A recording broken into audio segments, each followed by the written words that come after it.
The Pixel People Pod. Zap, zap, zap, it's on. Rewind the future fraud. The Pixel People Pod.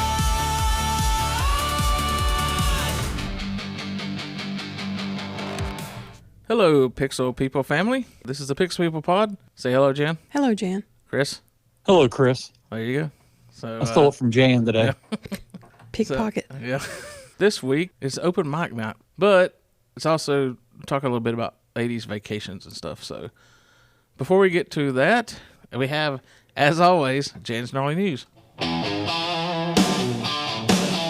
we go. Jan's Gnarly News.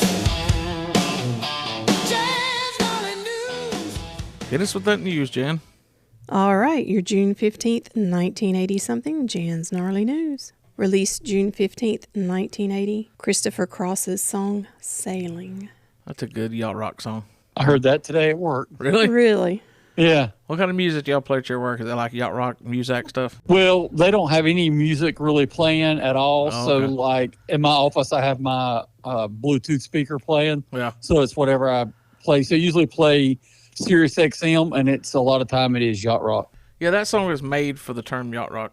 Almost all of his songs were. Yeah, which, again, is surprising when you find out he's actually like a rocker. He had a very smooth, relaxing Yeah, voice. he's got a good voice for that stuff. That was a good song when I was a kid. I really loved it. I think I tend to skip it now a little bit because it's almost too mellow, but good stuff.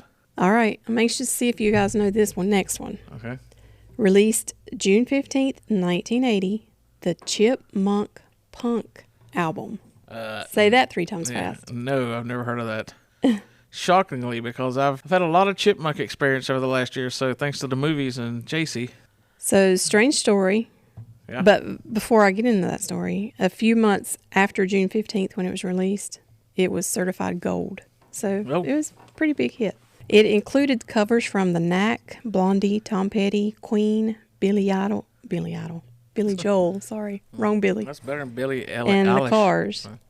So the idea originated from a radio DJ who jokingly played the Blondie song Call Me at 45 RPM instead of 33. But then he jokingly said it was a new single from the Chipmunks.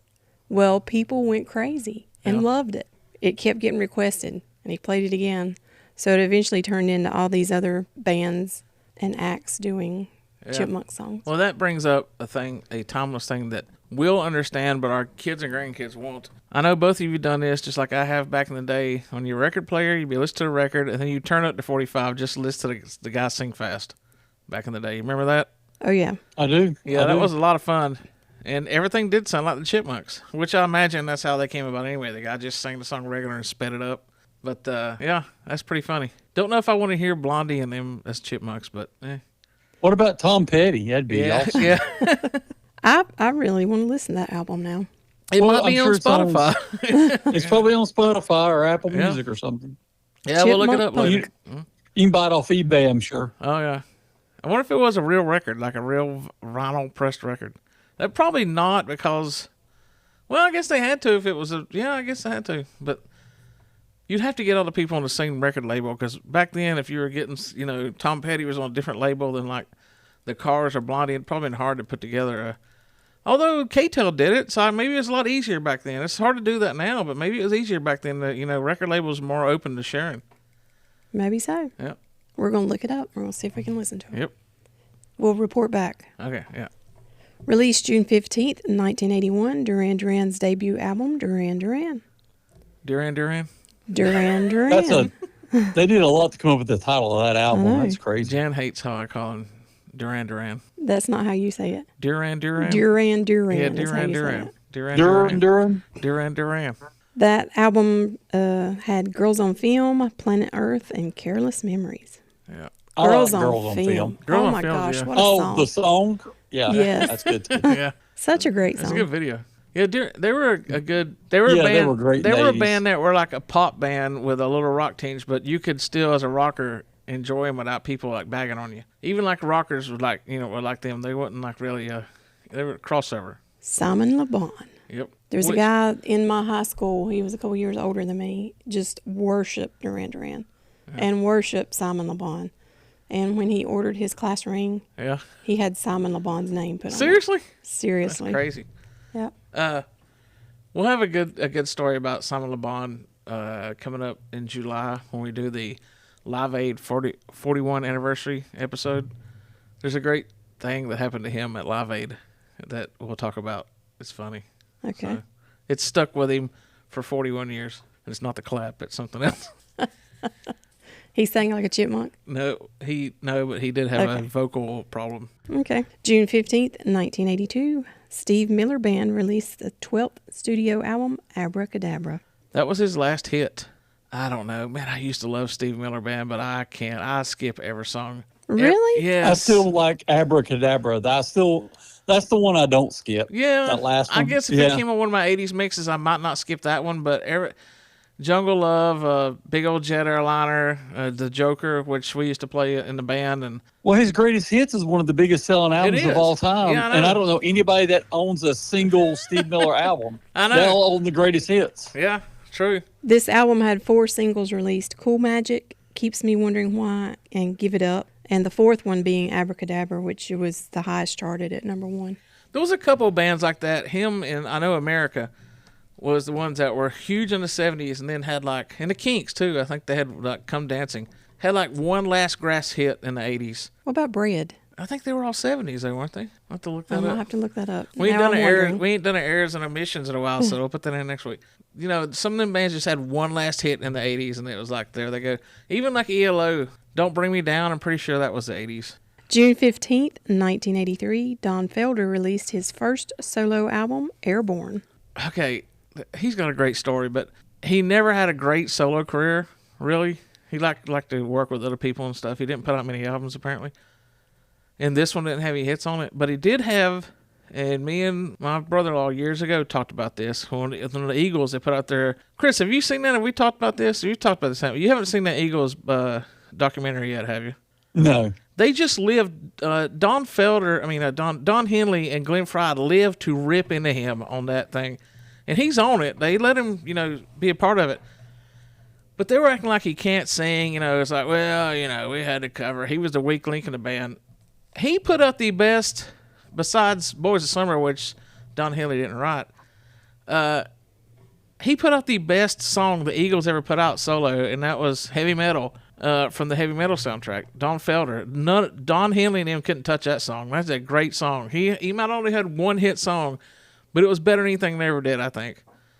And, he's just worked with other people and take his time, he tours now, and I would like to see him, but I thought he was lip syncing another year. I saw some clips, but I found out he doesn't lip sync, but his voice isn't what it used to be. So he has this vocal harmonizer thing he uses that also auto-tunes himself as he sings.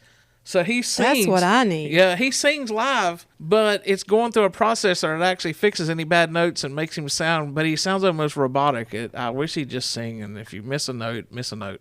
Don Henley's such a jerk, man. We'll never have him on this podcast because after he hears this, but Not come even on. if you beg, Don. Come on, Glenn Fry's dead. Bernie Leadon, the original guitarist, doesn't tour him anymore. The Eagles are Henley with Joe Walsh and the fill-in guys. It's like, bring him back to play guitar. It's insane that they still hold a grudge that much. They won't let. Do you think he would want to come back? Yeah, or do he you would. Think He would totally probably want to come past back. that? No, he would totally come back. But, there was a lot of stuff. He sued him, but he deserved to sue him. They were ripping him off, and, he got a big settlement, and they hold that against him, but they're ripping him off. I mean, you got to watch that. Everybody, I implore you, look up that Eagles. It's a 2-part documentary. It is the greatest music documentary I've ever seen. They pull no punches. They let them all talk. So it's the best music documentary out there. Better than the Milli Vanilli one? Yeah, it's better. It's way meaner, too. I mean, All right. Released June 15th, 1984, John Waite's second solo album, No Breaks. It's not called Still Missing You. Nope. It reached number 10 on the Billboard 200. What was the hits on It that? did have Anything? Missing You. Oh, it which did? Yeah. Well, that explains why it's number 10, yeah. It reached number 1. The album's second single, Tears, was actually a cover of a song originally recorded by former Kiss drummer Peter Criss. Huh. Recorded or wrote by Peter Criss, did it say? It's recorded. Yeah, I doubt Peter Criss for wrote. Peter Criss's 1982 album "Let Me Rock You." Yeah, I don't think Peter Criss ever wrote many songs. He wasn't known for his strong music writing skills in the band Kiss. Still, that's pretty cool that he covered a Peter Criss song. Yeah, probably not many people have done that. No? June 15th, 1985, the Jeff Beck and Rod Stewart single "People Get Ready" debuted on the Billboard Hot 100 at number 85. Yeah, I like that song. I do too. They put some good music out together. Pretty sure that's Jeff Beck playing on Infatuation, which is one of his best songs he ever put out solo-wise. Were you a Rod Stewart fan, Chris? I do. I like Rod Stewart a lot.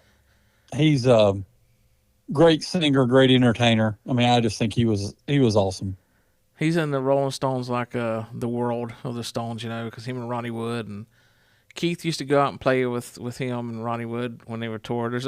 If you go to Midnight Special and look up Rod Stewart, he's doing a song with Ronnie Wood and Keith Richards. It's really good. We're one of those guys. I don't know. His group Faces was Ronnie Wood and Faces. Yeah. Okay. But not Faces of Death. Yeah, it's funny. Out of all the, you think of Ronnie Wood as like the newer Stone, cause he's been in there 50 years, but he's the young guy still. Out of the main guys that get like a cut. But he's the only one in the band that's in the Rock and Roll Hall of Fame twice. He's in there with the Stones and the Faces. So he can hold that over him like, shows 2 for 2 rings, you know. Or if he wears them both at the same time. I would. And Eric Clapton has 3. Clapton, I'd be flashing, all 3 of my rings. I think he's the only one that's in 3. There might be one more. I think he's the only one as well. There's a lot that are 2. Yeah, a lot. And a lot of them that are under. It's Matt Cameron, I think.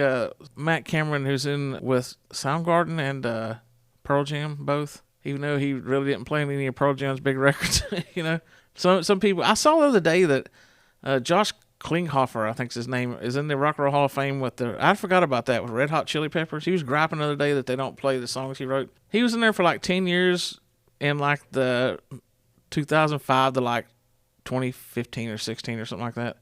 But nothing like big hit wise that they did, but they put him in the Rock and Roll Hall of Fame with him. And it's like, you got in, but like they wouldn't put Bruce Kulick and Eric Carr from Kiss in there, who played on every 80s album and saved that band. It's like, let's not get on that. We could go on and on about the Rock and Roll Hall of Fame. Yeah.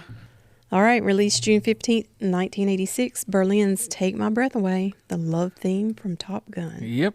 Song that It broke reached up the band. number 1 on the Billboard Hot 100 charts, won an Academy Award for Best Original Song, as well as a Golden Globe Award for Best Original Song in 1986. I've never thought about Berlin more in my life than on this podcast. They're still playing like third build on the 80s cruise or whatever, but hey, they can be like, we got an Academy Award, suck it. Released June 15th, 1987, Richard Marx's album, Richard Marx. How clever. Man, these guys come up with some, unreal, the creativity in these names. They think a lot about it. Yeah. Which, I mean, that's what else you're going to call it, really. It's your first album, you should call it after you. I wonder if they do that to get their name out there more. Probably. I would, yeah. There's a rhyme and reason to all that stuff, Weezer did it the best because Weezer put out just Weezer, and then they did Pinkerton, and then he hated the Pinkerton album, even though he's coming around on it now. So every album after that, up until Maladroit, was just like the green album, the blue album, the teal. They've got the teal, the blue, the green, the red album, and Maladroit and Hurley. They're not a group that I ever thought that I would love or was like a big fan of, but I saw them in concert one year, and I was blown away by those guys. Oh, yeah, they're awesome. I would love to go to a Weezer concert. When they come around here, I'm going. Yeah, they come around every other summer, it seems like. The thing about them that because I followed them since they came, and I loved them, and I never thought they would last. Because I was like, these bands like this, they'll disappear when grunge goes away and all that alternative goes away, but they didn't. He was like a shredder metal guitarist before he started Weezer. So, I mean, he could go up there and play they do some great 80s covers. Oh, yeah. And he could stand in the middle of a concert where he's up there just with his glasses on singing. He could break out Eddie Van Halen Eruption if he wanted to. He just doesn't. I always think that's cool that somebody that's like, just plays to the song and doesn't, but it's there. It's like Billy Corgan from Smashing Pumpkins. Like, that guy could shred like nobody's business, but he just don't. Yeah. But he does at home in private. Yeah. I've seen him do it before, just goofing around. It's like, wow. This Richard Marx debut album had 2 number 1 songs on it. Hold On to the Nights and Don't Mean Nothing. Those are Those are great songs. I knew Hold On Tonight, but You don't know Don't Mean Nothing? Don't mean nothing. Dun, dun, Do dun, you? dun. I'm not going to sing it. if I heard it, I'd probably know Don't it. But Living on Me the party line nothing. now. hey, you're getting sued. Hush up now. Sorry. If that's Like close- anything we were singing sounded anything Well, like if you the song. sing the words of the song, you're getting sued. We just made up words and we're singing our own. Yeah. All right, June 15th, 1988 marked the release of Bull Durham. That's a good movie. Like that one? Yeah, I like That is a very good movie. Starred Kevin was Costner, Susan Sarandon, and Tim Robbins. I don't know if that started his baseball run of movies or was it right in there, but it was like Field of Dreams, and then he had that, and then he had what's the one, For the Love of the Game. I mean, he's had some of the greatest baseball movies of all time. This next little tidbit is kind of bittersweet for me because it kind of, in my mind, I don't know, I might totally could be wrong, but it signaled the end of probably the hairband era. I think I know what you're going to say because I have this wrote down in case you didn't bring it up. Released June 15th, 1989. Yep. Bleach, the debut studio album by Nirvana. Yep. Album that I absolutely love, but it is, like I said, bittersweet. Yeah. I will argue with anyone that if you recorded that album, Dave Grohl on drums, because he wasn't their drummer on that album, if Dave Grohl had played drums on the album, it'd been their best album they ever put out. Because there are great songs on that album. You're talking about Chad Channing? Chad Channing, yeah. They had another guy, too, that drummed for him for a while. But before, if Grohl had played drums on an album, it would be their greatest album. Because that's some of the songs just like, I listen to it and the riffs are there and it's awesome and they rock, but it's like, man, if they had Grohl's power drumming behind it, it would be like, just monstrous. But the songs were there. They're great. I love that album. I do too. But like I said, it's kind of sad. But it really didn't hit big then, so it kind of, what really killed the grunge was there's, Killed the grunge? yeah, it killed the grunge era was those guys themselves just putting out crap music and everybody and their mother that could shred on a guitar tease up their hair and it's like, here, you got a record deal. If I listened to a podcast, clips of a podcast from this week, and Ricky Rackman was on it, Yeah. and he says he hates the term hair metal, big hair band, Yeah, a that lot kind of of those stuff, guys do. Yeah. because he's like, I didn't listen to their hair. Yeah. He said it wasn't their hair that was and he was going on like a minute and a half tirade on why you can't call it that and why it's Here's dumb the to call problem it that with and that. stuff. Here's the problem with the guy, because Dee Snider says that too, a lot of those guys. Stephen Piercy, I saw, has no problem with that. That term has put them in like a genre that actually will help sell your shows. There's a whole But Ricky channel. Rackman's not selling. Right. That's what I'm saying. But there's a whole Maybe album. the artists don't mind it, but There's a whole channel called Hair Nation on Sirius that's just for that.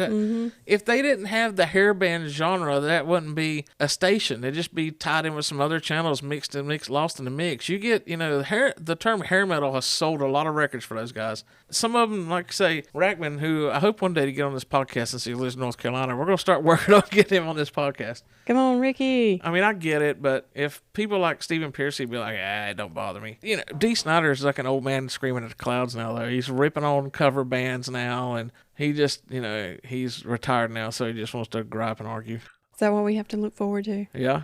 I'll be, the podcast what do you mean today. look forward to? You're that way now. How dare they call us Greggy a is not comedy me. podcast? We were serious. And there you have Jan's Gnarly News. So this week was going to be just an open mic thing. We didn't really have a topic, and we kind of still don't, but I did look. Jan and I were on a vacation last weekend. We went to Maggie Valley, North Carolina, which is like our new summer getaway every now and then. And it's very cool, and it's right outside Cherokee, North Carolina. And we were coming back, and I was talking about the podcast this week. Told Janice that we should do something, talk about our vacations and all that stuff. Discuss a little bit about that. Chris, I know, has probably got some good stories because, like he said before here, his parents had a timeshare. So That's right. I was baller. It was a timeshare, Chris, where y'all could go to different places, right? Not just like one condo. It was like you could go here, go here. Anywhere. Chris, We're going anywhere in the United States. Yeah. what's it like to be filthy rich? Yeah.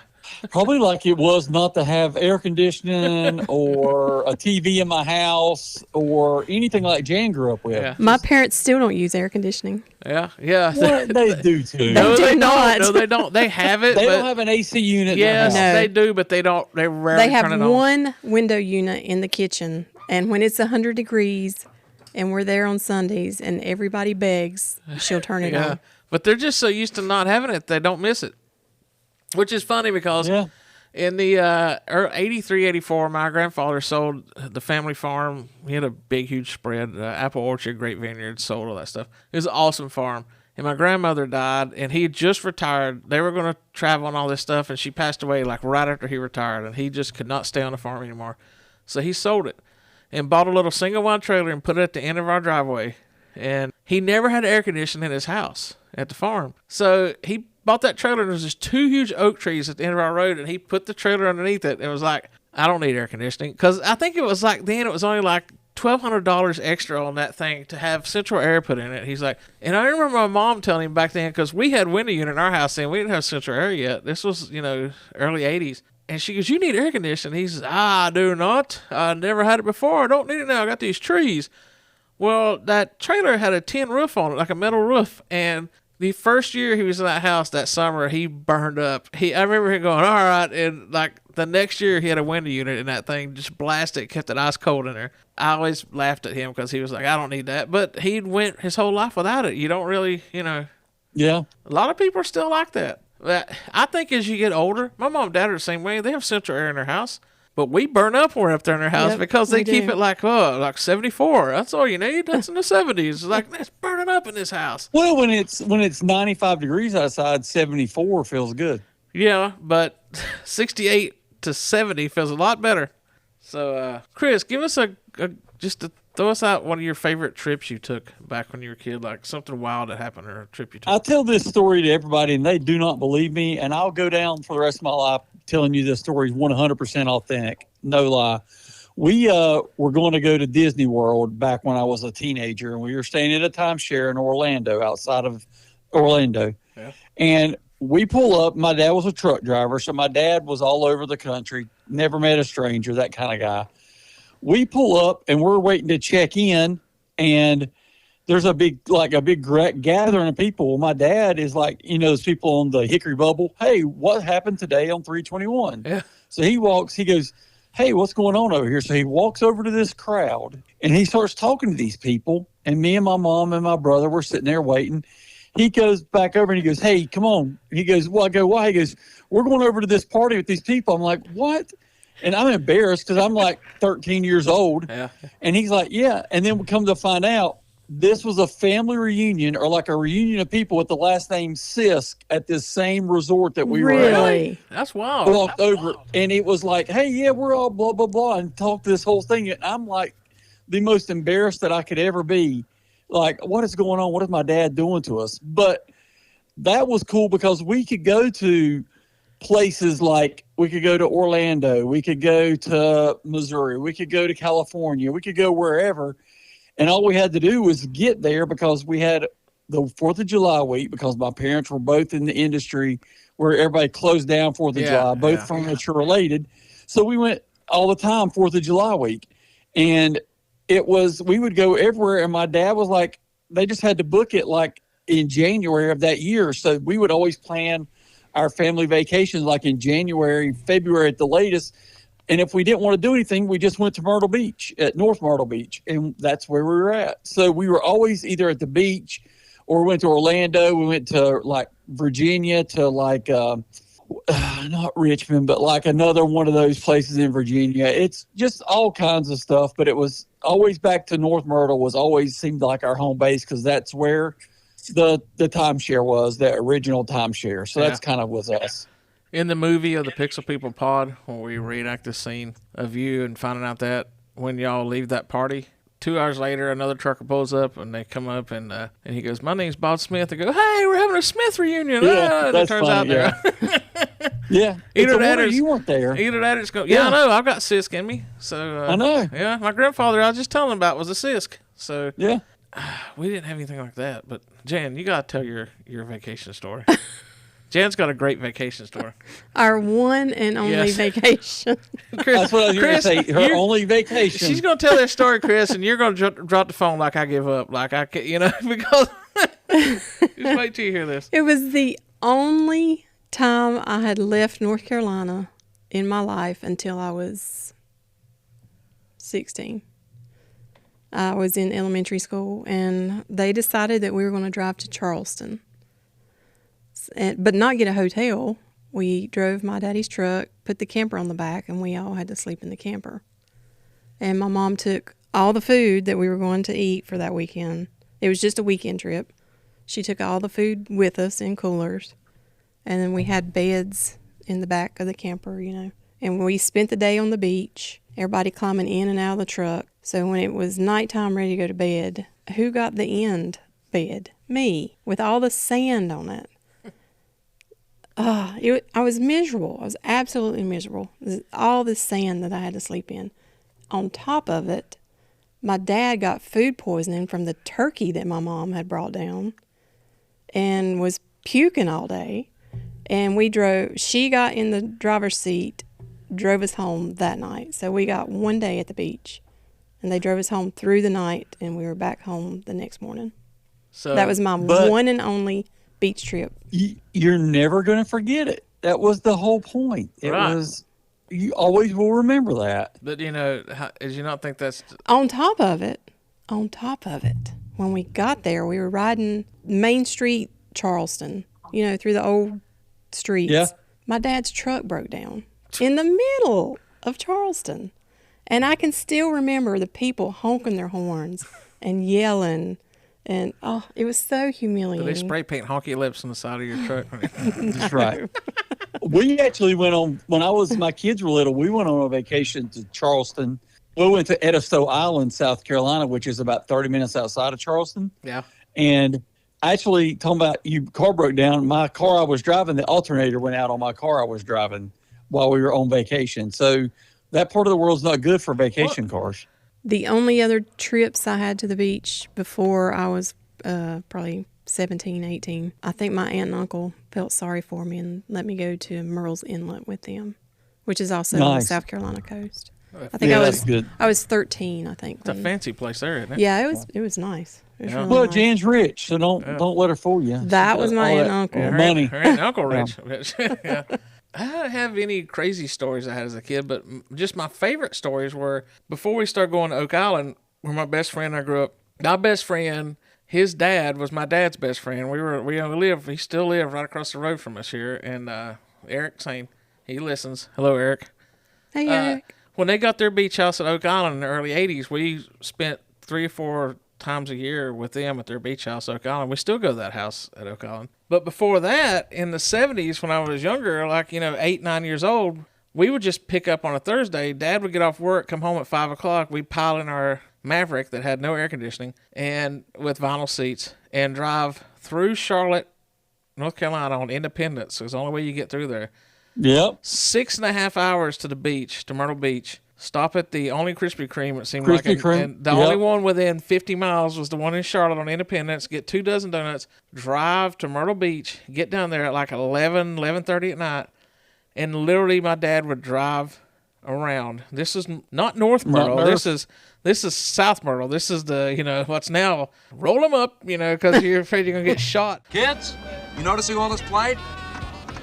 This'll just make us appreciate what we have. Roll them up.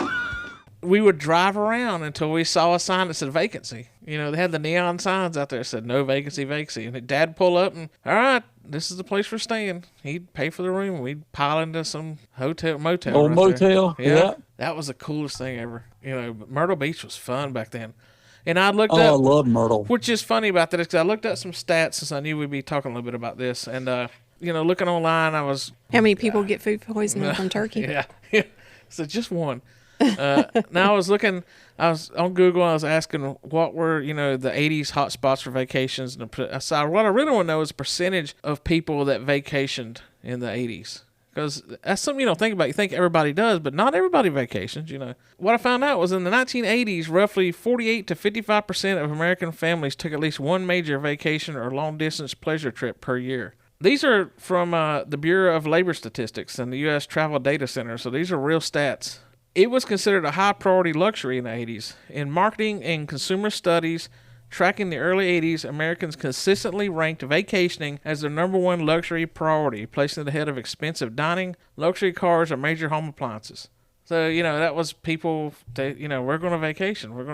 And it, before that, I can't imagine the 70s. I remember that's when we went to Myrtle, but it wasn't maybe once a year then. But during the gas crisis and all that stuff, I doubt a lot of it, which probably the way it is right now with $5 gas almost. What I did find out was that the 1980s is considered the golden era of domestic vacation. And it was fueled heavily by the interstate highway system, the rise of family station wagons, and the boom of major theme parks. When I was looking up the top spots, they were like, Florida was, in the 80s, was the undisputed king of vacation spots in North America. People traveled all over to go to Florida because of Disney. When they added Epcot in 82, it really boomed. California was also big because it had Disneyland and Hollywood and their beaches. But that was more like a West Coast thing for like Florida was, East Coast. But apparently a lot of people even traveled from the West Coast to Florida. The Jersey Shore in Ocean City, Maryland, people up north, they would go there a lot. I did see, though, that the destination types, there was 3 things that people would go for when you're looking for a major vacation in the 80s. One, and this was bigger than beaches, which shocked me, was mega theme parks. The Disney's, Disneyland, all that stuff. Six Flags, places like that. People, they would vacation to go to theme parks. That was a big deal. We never did that. We went to Carowinds every couple of years, back then, but we didn't travel to go to Disney. I've still never seen Disney. Jen, you have. Really? Universal. Yeah, I've seen Universal. I went in 2008 to Orlando and was going to go to Disney and saw what just price of 2 tickets for one park was, and I realized I could get a whole week pass for that same price for 2 people at Universal, and I went to Universal and loved it. Yeah, I took my kids to Universal. We didn't do Disney. I think we gotta go Disney one time for the girls though. I kind of dread it, but I look forward to it too because of Star Wars land now. But the other one was the Great Outdoors, the Grand Canyon, the Great Smoky Mountains, Yellowstone. People started really getting into the RV stuff back then, and going back to nature was a big vacation. There's an RV, That's Clark. right. And the third one was your beach resorts. And Myrtle Beach was topping a lot of the lists I saw back then. And I never realized until years later when you see stuff now in documentaries, all this stuff, just how big Myrtle Beach was. Not just to the south, but people from up north and everybody would come down to Myrtle Beach. I didn't realize it was such it's just some place we went. It's the closest, big name beach back then until we started going to Oak Island. Yeah, the beachfront motels with neon signs and pools were the classic backdrop for summer. And it was true because that's when only time I'd ever get to go in a pool was when we go to Myrtle when I was a little kid. And I can remember them throwing like watermelons in the thing and having dive things where they throw canned drinks in and people would dive. Because that's when you had diving boards and 8-foot deep pools, and I would be in like, the shallow end floating around. Like I was under 10 years old. Come on. Well, when we were kids, there was no cooler place than Myrtle Beach. I mean, back in the day, it was like because they had all of the mini golf and go-karts and all the beach stores like Wings and Eagles. The Gay Dolphin. All the Gay stuff. Dolphin was the biggest junk store on the whole. It wasn't beach. in the 70s and It is a junk store. It's a now, junk store. But it was cool back then. It's been that way forever. No, it was never. Cool. People that listen to this outside of North Carolina, like my buddy David here, he lives in Arizona, but don't bother him. He's painting today.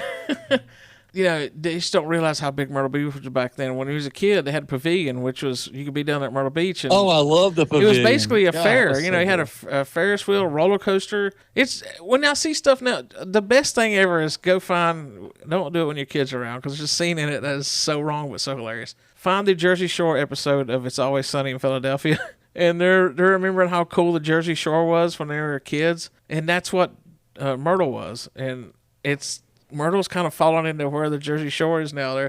That's a great episode. People, you got to watch that if you can find that show. It was like the greatest place on earth when I was a kid was Myrtle Beach. And even up till 90 when we graduated, we all went to Myrtle then. That's right. Beach week, baby. Yeah. And senior week. Do you remember what place you stayed at? We stayed at one of the timeshare things my mom and dad had in North Myrtle. We did. But I had a friend of mine who was downtown on the strip in Myrtle that his mom and dad rented him a room there, and like their room had a balcony that looked over the strip that everybody cruised down. Yeah. So we just went and hung out there. Well, but yeah, it was a timeshare place we stayed. So I can't remember her name. Some girl that graduated with us, and I'll look her up sometime and tell you who it was, Chris. She booked the hotel for all of us senior week. Said, hey, we should everybody stay at the same place. So she booked this place in Myrtle on the main row right there, you know, for like probably 10 rooms for all of us. And I can name them off, but I'll tell you later. But there's a lot of us there. And we get down there, and it was, and Michael listens, it's me and Michael Hauser and Shay Herman and Brian Weaver and Chad Maynor, who's he's superintendent now of schools. He's Dr. Chad Maynor now. We all had a room, and we get there, and it is a dump. It's called the Golden Villa. And, the Golden Villa sounds like a nice place. And we get there, it is the dumpiest place on there. You've got skyscrapers, the big places, resorts surrounding us, and this is like a 2-story dump. Everybody was so mad, but I'll never forget that. We just stayed in the dump. But that was my last remembrance of Myrtle Beach, was that 1990, and I didn't go back till years later. Well, for the vending convention I did one time, but that was North Myrtle, so don't count. So, that was like the last hurrah of Myrtle Beach was 1990 for me, and that was, And Jan, you've seen it. You've been through Myrtle, right? Yeah. I was probably in my 20s the first time I saw it, though. The pavilion was probably already torn down then. A lot's changed. Jan, if she had her way, the only vacations we'd take be mountain vacations. Now, I think I like the beach. Everybody likes the mountains now. I was walking my son-in-law, he's at Maggie Valley, and he's like, if I had my way, every vacation we'd ever take would be up here in the mountains. I'm like, you're crazy. But that kind of goes back to my childhood, too. Since my grandmother lived with us, and we couldn't leave her alone to go on vacations, had we even had the money to go on vacations. So we could sometimes talk one of our aunts and uncles into sitting with her for a day, for like all day on a Saturday. And so that was kind of our vacations. We would go to Price's Park off the Blue Ridge Parkway for a day. And, that was our vacation for the year. Our short vacations was like that. Every now and then, maybe once a year, when I was probably up till like 10 or 11, we would run up to Cherokee and spend the night and see Cherokee up here and experience it. And that was fun. We never spent the night. We always left out early in the morning, spent the whole day, and we're back by nighttime. Yeah. This is because of my grandmother, though. Yeah. So. But, there's a lot of fun, the day trips. Chris, when's the last big vacation you've took? Don't say Winston-Salem. Yeah, don't say when. No. I went on a cruise about a year or two ago, about 2 years ago. Would you consider yourself a cruise person now? Yeah, I would say that's, if I'm like, we're already planning one for probably January or February of next year. Me and my son have been looking at one. But no, and the reason why I like it, and people have their opinions on it, whatever, but you have everything right there.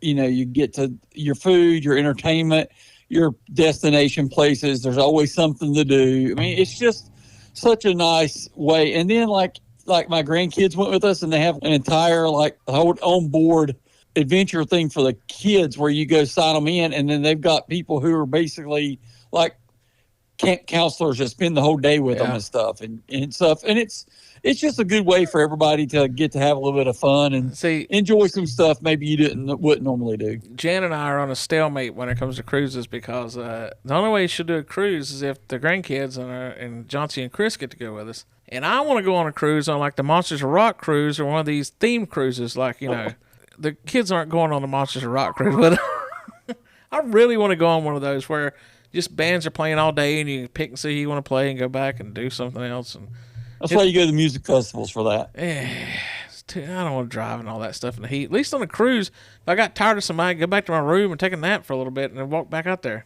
Don't lie. You'd be in the room the whole time anyway. Maybe. Not with all the free food and not free food, but the food that's factored in with that and the ice cream and all that. I know I gained 20 pounds on a cruise.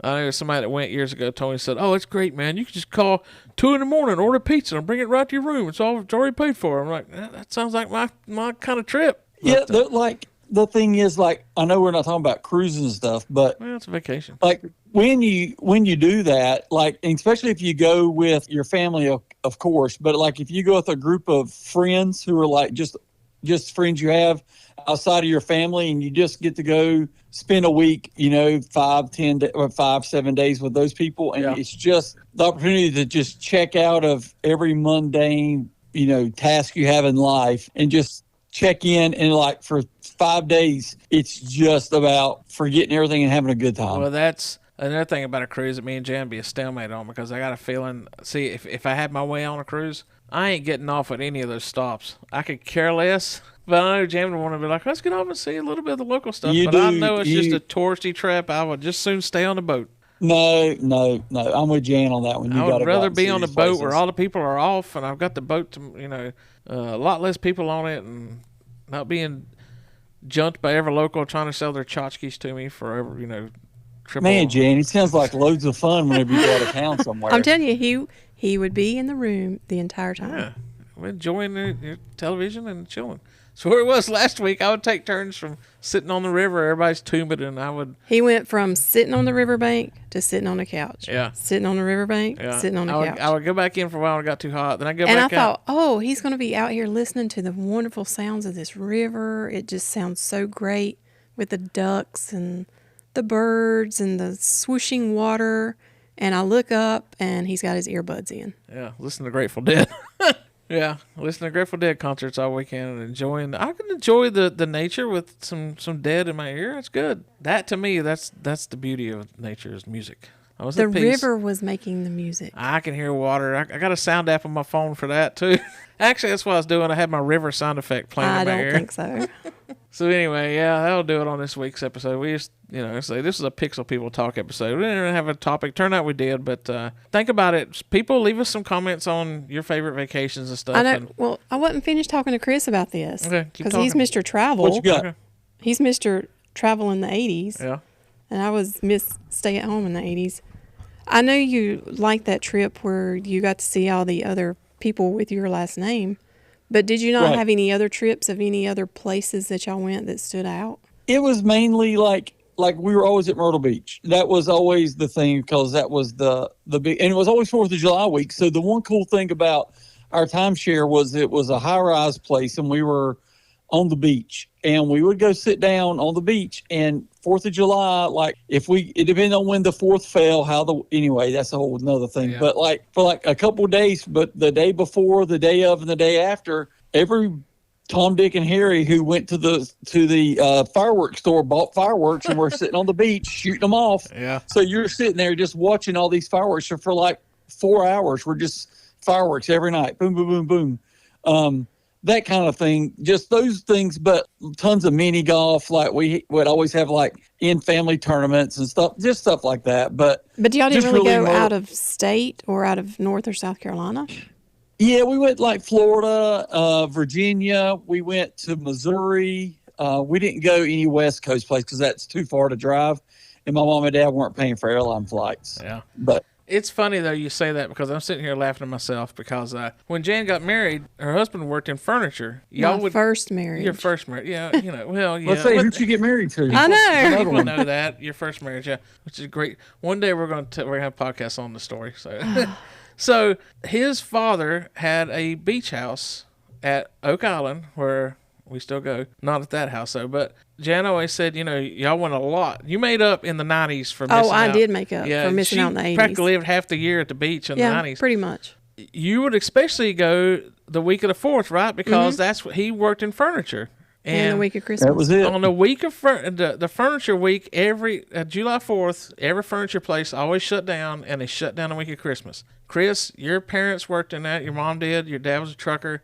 Same thing. Yep. Flip it around, it's funny because I started inventing in 1996. In the first year I was there, Zed, our salesman, who loved to death, Zed, if you ever listen, hello, Zed. Zed told me, gave me some sage advice. He was like my father at work all the time. He was always like the big brother. Never take your vacation the week of the 4th or at Christmas. He said, because that is the dead weeks here because all of our accounts, 70% of our accounts are shut down. So it's go slow week here. People just, chill out. He goes, if you're going to take a vacation, take it when it's busy. Don't take it when it's dead around here because you basically get a week to do nothing. So the week of 4th and the week of Christmas, I was filling in for the money room because Maria that worked there, her husband worked in furniture and he took off. But I always loved the week of the 4th and Christmas at work because it was so slow and so mellow, most because a lot of our furniture places were gone and everybody's on vacation. I loved it. And we had his account. So, it's just funny that I see it a different way than everybody else did. Everybody's looking forward to their vacation. I'm like, thank God these people are taking vacations so I can slack off at work. But that's adult you. When you're a kid, Yeah. 4th of July was like, people actually work on 4th of July. I thought everything was closed. We're out of school. Your parents were out of work. It's like, who's open? You know, yeah. what's the people at Kmart doing here? It's I don't weird. think I thought we everything ever was took closed. vacations then, though, because my mom was a nurse, so they never closed. And my dad worked in hosiery. He was a plant manager there, so even when they were down, he had to work. He would be there doing paperwork. He was the boss, so he never really took that time off. For July 4th, I don't remember us ever hardly taking week vacations ever. And, We sometimes did a picnic in the mountains on July 4th. yeah, I can think maybe in my life I've had maybe 4 times taken a week vacation. 54 in July. 4 times I've took a week vacation, and you know it's just not something. And then Jan, The last one didn't go so well. yes, yeah, the last one was not a good vacation. Jan, since we've been together, Jan works in the newspaper industry, and she can't take a week off yet. So I used to. Yeah, I used to. yeah, they used to shut down for a week, but now She can't take one off yet. After 25 years, you can't take one. Or She 30 runs years. 34 Yeah. years. Thank you very much. she runs the paper. The paper has to go out. She can take some time off. Don't let her. I do fool take you. time She off. just don't want to. We take a Thursday and Friday, but our week vacations that come up when we retire, we'll be taking, and so that's what I'm looking forward to in 10 years, taking a whole week. But then again, sometimes after 3-4 days, I'm like, just get back to the yeah, I regular. get homesick. I guess now that'll do it, But everybody enjoy a good vacation this year. Even if you can't go anywhere, take a staycation. Just sit at home, call in some food. Go sit don't by a cook. creek and listen to the Yeah. creek and not your earbuds. That's what I told you last week. Jan's like, listen to this. This is almost a river. It's a bigger creek than we have here. But Jan's like, just listen to the creek. I'm like, I can walk 300 feet down the hill behind my house and sit in front of the same thing at the house. I've heard the creek my whole life. I don't need to. The Grateful Dead, though, you never know what Dick's Picks song is going to be playing on their live channel. So, sorry. You shouldn't talk like that. We're a family-friendly podcast. Yeah. I thought we were explicit now. Yeah, we are on. Oh. By the way, people, I need to tell that. So we put the Roadhouse episode up, and we are a clean podcast, and we beeped a couple words in it. I beeped it because we're a clean podcast, and I get a thing on YouTube saying that I can't promote that episode, and then also I find out on Apple Podcasts that we now have an E for explicit next to our podcast, and it's not because of the curse words that I beeped out. We didn't have a single really bad cuss word on the episode. It was because the artwork showed Dalton kicking somebody in a bar fight. That's what it was? Yes, and How did you find that out? that was on YouTube because of the artwork. Told me to change the artwork, but I didn't. And also, it said on the Apple one, it was because we talked about violent situations and violence. It wasn't the cursing, it was the violence. Roadhouse. The over-the-top cartoonish violence got us an explicit rating now just for that episode. As far as episodes go, it's just that episode. But if you look us up on Apple Podcasts, you see the Pixel People Pod, and we have the little E there forever, even though the other episodes don't have it. Which Well, is know, fine, also, AI is the one who's had to have listened to that. Yeah. Or something, because there's nobody sitting there for Apple, unless, if it is, that's a cool job. Yeah. Sitting there and listening to all the podcasts So and be like, if oh, AI's listening, you, I'll beep that. hey, you beat that out. I'm going to beep that. Yeah, I'm going to see what happens. Well, as long as if we're going to be explicit, let's just go ahead and go all in. Let's Read go it. over the top. Yeah. So anyway, that'll do it this week. Chris, got any last words? Long duck dong. Jan? Shine on. The Pixel People Pod. Zap, zap, zap, it's on. Rewind the future fraud. The Pixel People Pod.